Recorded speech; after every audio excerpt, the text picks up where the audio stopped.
diplomatic, military pressure and diplomatic. আমেরিকার সঙ্গে কি তবে বিচ্ছেদ ঘটতে যাচ্ছে ইসরায়েলের?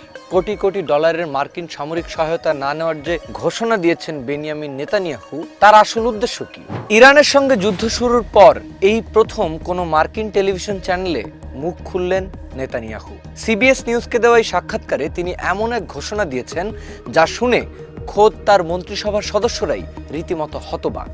নেতানিয়াহু জানিয়েছেন, যুক্তরাষ্ট্রের কাছ থেকে পাওয়া বিলিয়ন বিলিয়ন ডলারের বার্ষিক সহায়তা তিনি পর্যায়ক্রমে কমিয়ে আনতে চান। আগামী এক দশকের মধ্যে এই নির্ভরতা একেবারে শূন্যের কোঠায় নামিয়ে আনাই তার লক্ষ্য। তবে বিশ্লেষকেরা বিষয়টিকে দেখছেন একেবারেই ভিন্নভাবে। আন্তর্জাতিক গণমাধ্যম টিআরটি ওয়ার্ল্ডের এক প্রতিবেদনে যুক্তরাষ্ট্রের সাবেক মধ্যস্থতাকারী অ্যারন ডেভিড মিলারের মতো বিশেষজ্ঞরা বলছেন, এটি একটি সুপরিকল্পিত কূটনৈতিক চাল। সরাসরি টাকা নেওয়া বন্ধ করলেও গোয়েন্দা তথ্য বিনিময়, অত্যাধুনিক মার্কিন অস্ত্র পাওয়া এবং জাতিসংঘে আমেরিকার রাজনৈতিক সুরক্ষা, এই সব সুবিধাই তিনি বহাল রাখতে চান।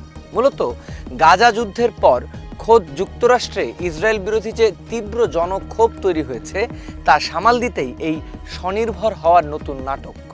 সাক্ষাৎকারে চীন ইস্যুতেও নেতানিয়াহুর অবস্থান ছিল বেশ স্ববিরোধী। একদিকে তিনি দাবি করেন চীন ইরানকে ক্ষেপণাস্ত্র তৈরিতে সাহায্য করছে, পরক্ষণেই সুর নরম করে বলেন চীনকে নিয়ে আমি এখনই মুখ খুলতে চাই না। ওয়াশিংটন ভিত্তিক বিশ্লেষক ত্রিতা পার্সির মতে এর কারণ খুবই পরিষ্কার। চীন ইসরায়েলের দ্বিতীয় বৃহত্তম বাণিজ্যিক অংশীদার, তাই বেইজিংকে চটানোর ঝুঁকি নেওয়ার ক্ষমতা এই মুহূর্তে ইসরায়েলের নেই। তবে পুরো সাক্ষাৎকার জুড়ে সবচেয়ে বেশি আলোচিত হয়েছে নেতানিয়াহুর নীরবতা।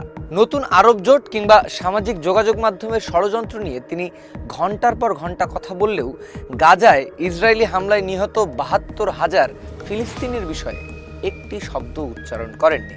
লেবাননের ধ্বংসস্তূপের নিচে চাপা পড়া সাধারণ মানুষ কিংবা ওয়াশিংটনকে তিনি যে যুদ্ধের আগুনে ঠেলে দিয়েছেন সেই দায়বদ্ধতার বিষয়টি সুকৌশলী এড়িয়ে গেছেন নেতানিয়াহু। আন্তর্জাতিক বিশ্লেষকদের চোখে সিবিএস নিউজকে দেওয়া নেতানিয়াহুর এই সাক্ষাৎকারটি ছিল নিজের ভাবমূর্তি রক্ষার জন্য একটি প্রপাগান্ডা মাত্র।